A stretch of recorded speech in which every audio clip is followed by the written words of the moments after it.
Well, good Thursday morning to you. I'm meteorologist Josh Stone in for John Scalzi today, and 'twas the eve before Friday. But everything was stirring up here in the tropics, and we actually have a hurricane we're looking at. This is Gaston. This is just of interest because you can see the track takes Gaston here in the northern Atlantic, potentially becomes a Category 2 hurricane. It's Category 1 now with sustained winds at 75 miles per hour. We don't care about that. That's not going to affect anyone. But we are concerned about this storm here. It's a disturbance that we've been monitoring for the last several days. And what is this thing going to do? Because we know it's bringing some gusty winds now and some heavy rain. And on this latest enhanced imagery, it's really starting to look very healthy here, especially on the northern and western side of the system.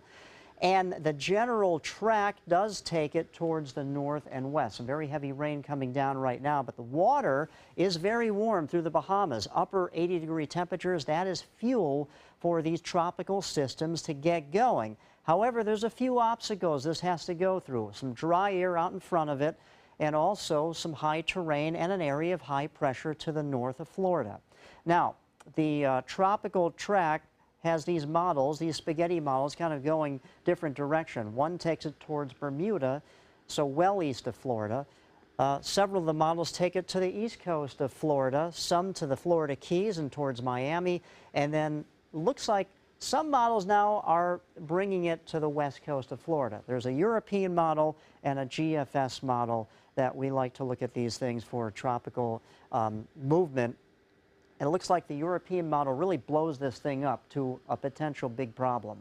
That's being very aggressive, while the other model, the GFS model, is not making so much of this. It still will be coming our way, but it doesn't look like it's going to blow it up. So that's what we're struggling with. The National Hurricane Center at this time gives this a 50% chance of developing into something, maybe a tropical depression, potentially stronger. It's just something we're going to have to monitor very closely over the next few days. But one thing is for certain, though, this does look to come our way as we get into the latter part of this upcoming weekend and into early next week, bringing heavy downpours and some gusty winds. Right now, our radar is clear for our area, some showers and storms down over the Everglades, but this changes this afternoon with high pressure and control bringing that easterly wind, warming our temperatures up into the lower 90s to mid-90s in some locations, but afternoon showers and storms scattered and widespread as we go through the early evening hours.